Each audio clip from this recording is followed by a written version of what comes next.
Never use someone to forget someone. Kawawa naman yung someone na yan. Nangyayari ito pag broken-hearted yung isang tao. Or he or she is emotionally lost. Nakikisukob ka ngayon sa payong ng isang taong akala mo ay magliligtas sa'yo.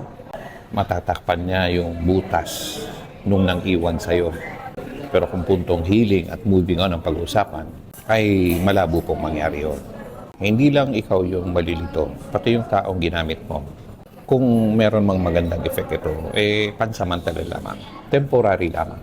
The result is often more hurt, leading to unresolved feelings and broken trust. Parang in-extend mo lang yung sakit na una mo nang naramdaman. Ang healing po is personal. Hindi ko pwedeng gumamit ka ng ibang tao para ikaw ay ma-heal. It doesn't work that way. It doesn't happen that way. Hindi ka makakalabas sa cycle of pain na yan.